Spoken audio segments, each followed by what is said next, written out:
Oh boy. Oh boy. Oh boy. Oh boy. What a half. All right, let me bring Selena in. No surprise this time. Won't catch her singing in the background, unfortunately. There she is. Hi. No surprises this time. I think we're doing good. We're doing good. All right, how we We're feeling? doing good. Going. Um, I'm okay right now. I'm okay. Um, our Yeah, defense I has thought. been really good except for Boswell driving. But I think they just have to wall up more. But I think Owe going out really changed Yeah, that, obviously. So getting back second half, I think it'll be big fine again. yeah, we have seen that this team is wildly different when he gets into foul trouble. Um, hmm so him coming back, cannot get that third early. Um, I think even if he does, if you do, you leave him in. I think that's what I think. Like I think you leave him and trust him. Like I don't know if we can afford to have him on the bench for too long.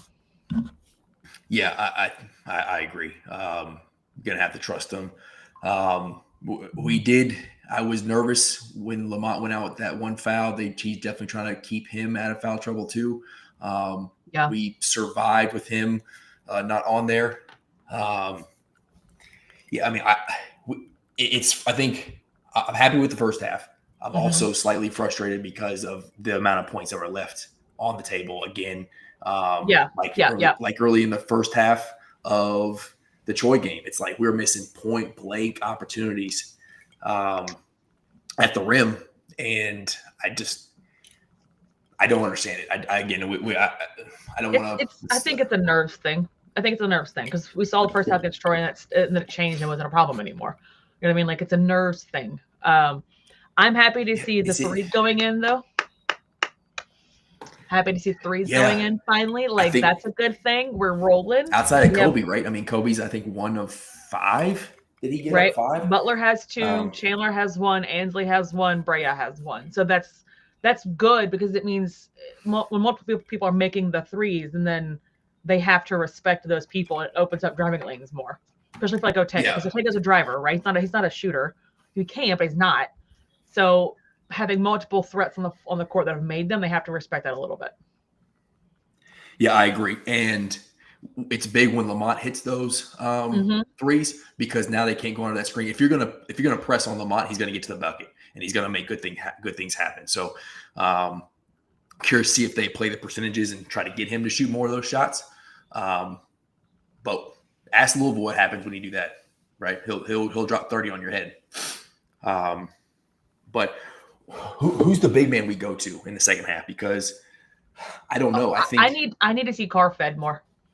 I need to see yeah, Carr fed more because if they're yeah, gonna put if he sticks whatever on Amari or Garrison, then their other big cannot guard Carr. They cannot guard him. So feed Carr the ball like you did against Duke and Gonzaga, but mostly against Duke. I need that. I need that to happen. I agree. I was so yeah. You know how I feel about Carr. Carr's outside Mm-hmm. of Lamont Butler. I think the most important player on that we have on the court at the moment because of his versatility and the trust that he has from Pope. Yep. But I was between Williams and Garrison because Garrison to me is more aggressive than Amari is, but Amari's more disciplined, and you know, Yeah. Amari could do. I mean, he could be an absolute problem if he decided just to, live with his hands up and above the rim, and he for some reason is super hesitant to close out on a 3-point shooter, and that just he presents some vulnerabilities there. But what he does facilitate the offense is massive, right? So Mm-hmm. just got to kind of like he is 2 for 6 with 4 points right now. Amari. Yep. So Yeah. just kind of going over the half. I mean, we're getting lucky with Illinois. They're chucking up threes at a cyclic rate. Got 14 going right now, and they've only made 3, shooting 21%.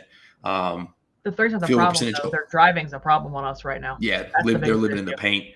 Yep. 12 for 28, 42%, so not bad. We were at 45%, 38 from 3 at 5 for 13. So I mean, it's really 2-point or 2-shot difference. But as nervous as I am, this is what makes me feel good about a second half. Like you mentioned, Ortega's got 2 points. Mm-hmm. Amari's got 4. Carr has 0. Brea has 9. Butler has 10. Right. So out of the starters, we had between Carr, Williams, and Oweh collectively 6 points. Yep. So and our bench is scoring too, which is good. We need that. Like right. Trent Noah played so damn well. Like my guy.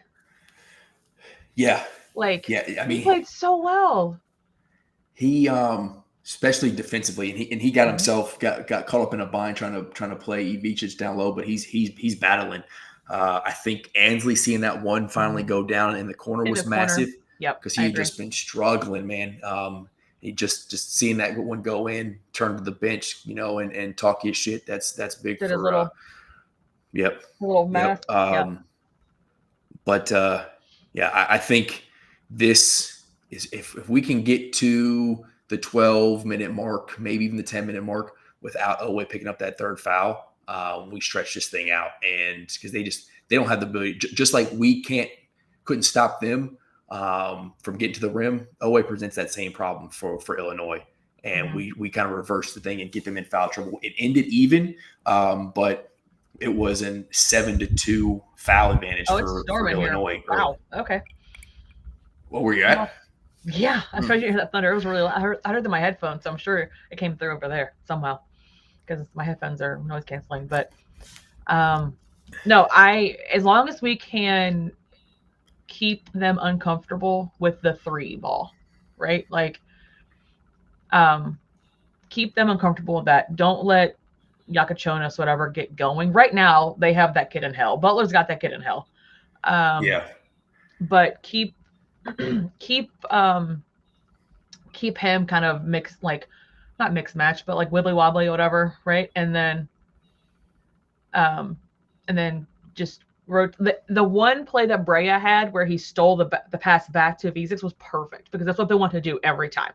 They would do a pick and pop with the V6 every single time. That is like their entire offense.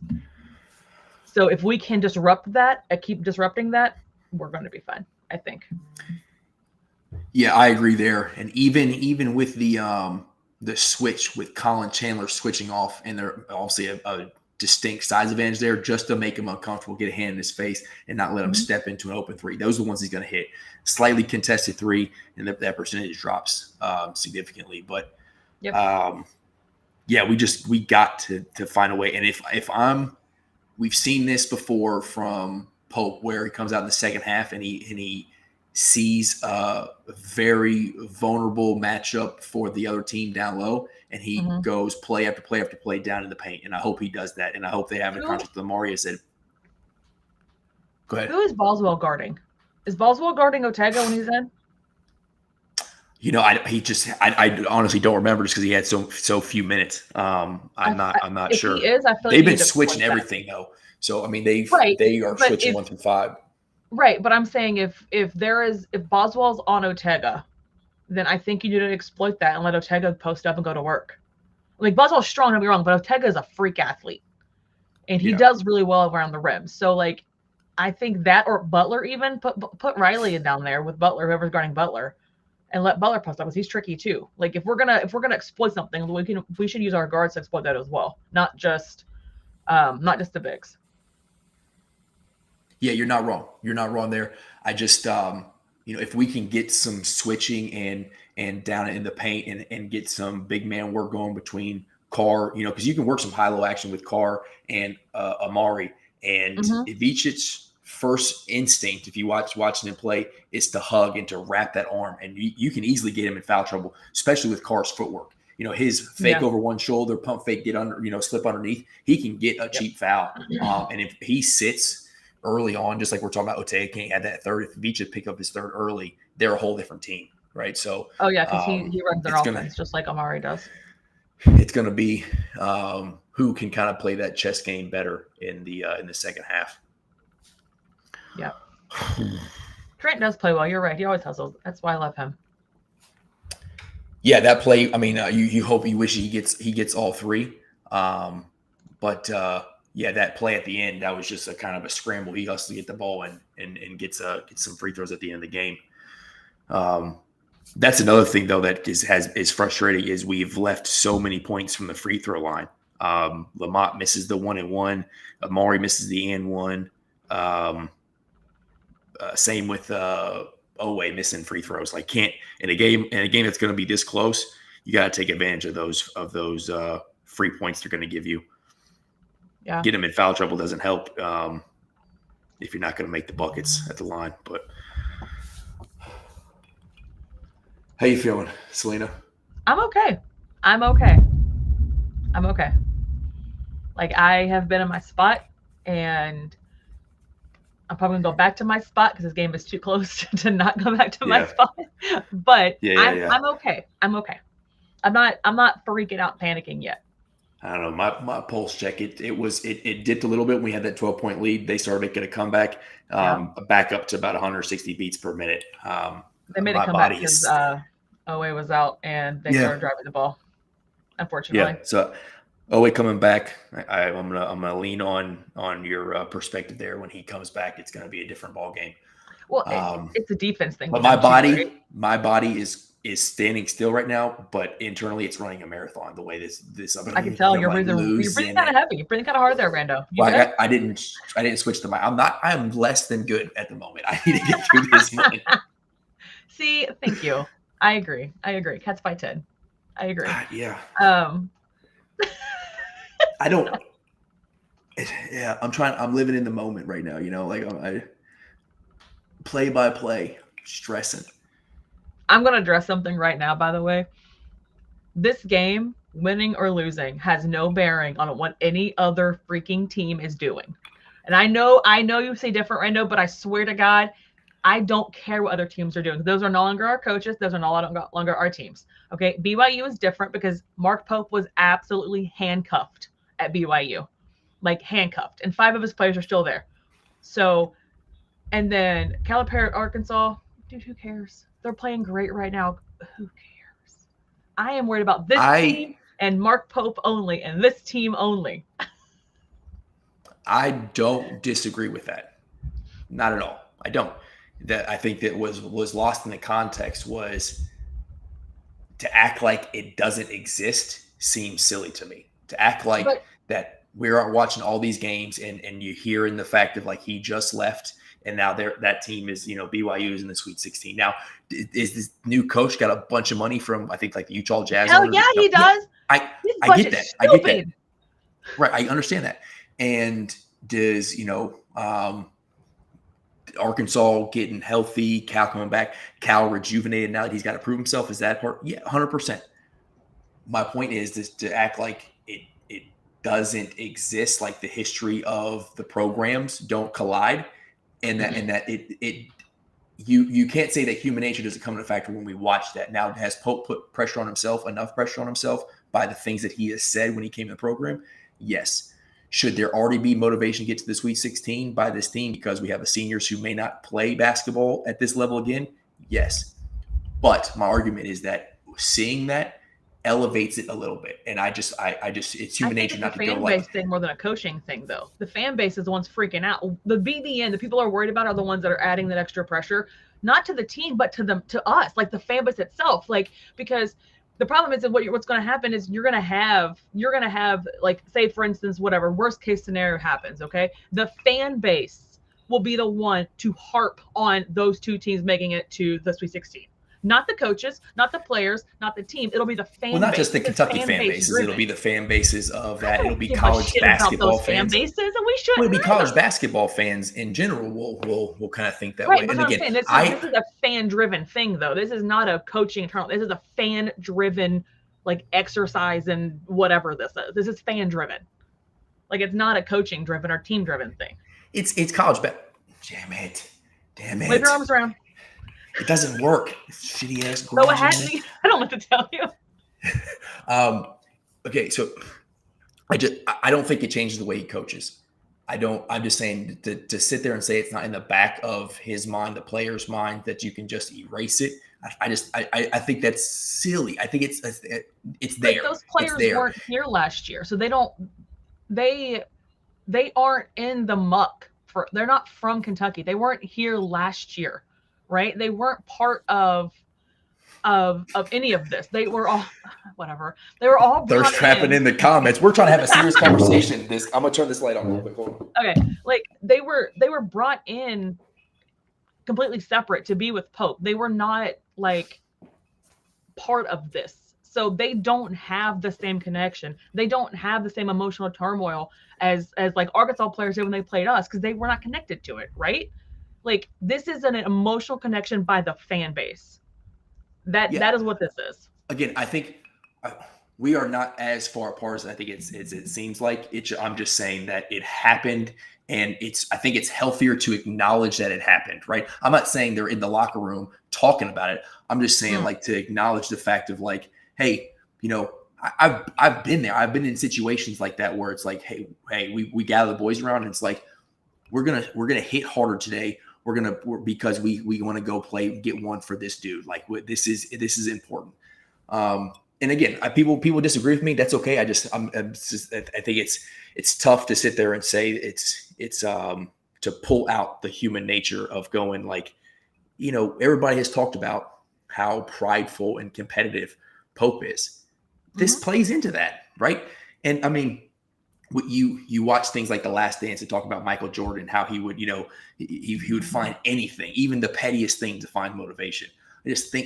For me, it happened. It's there. To acknowledge it is, you know, I'm not saying it's the pressure increased of it is the right thing on the players or for coach, but it is there, in my personal opinion. But that being said, no matter what happens, like you said, no matter what happened with the other team on the other side of the bracket or other coaches, losing in the first weekend, it was going to be disappointing no matter what. 100% agree with you there. Like one has no bearing on the other. I just do think the fact that, you know, what the history of the program is and what happened over this weekend does kind of leak into this game. That's just my opinion. I mean, I can see that opinion. I don't think that it's a big of a deal as it's. I hear what you're saying. I just think it's dumb. That's what you're saying. No. I don't think it's that big of a deal personally. Like it's not. Second half. So, like, I don't know. Like I don't see the point of adding extra pressure. They're already in a one and done tournament. We have 6 seniors. With the coach in his first year who sitting understands the assignment. Like that is enough pressure they put on themselves already. Like I don't see the point of adding more pressure. But I do understand from the fan base perspective how it is. Like I understand that is 100% fair. And I like I've said that before. I think it's unfair that the pressure is on them when they have enough. But again, I think it'd be ignorant to say that it isn't there just because they weren't here before. They're wearing the jersey. They rep the program, which is why we love this team so much, because they rep the front of the jersey. But I think second half time, different stuff now though. What are we doing? We ending this thing, going back to our seat, or are we watching it? Oh, hell yeah, I sit on here. Are you kidding me? Ain't no way. Okay. I'm going back to my spot and I'm gonna watch the game and I'm gonna cheer. And then W coming back right here. W coming back right here. Yep. Go Cats.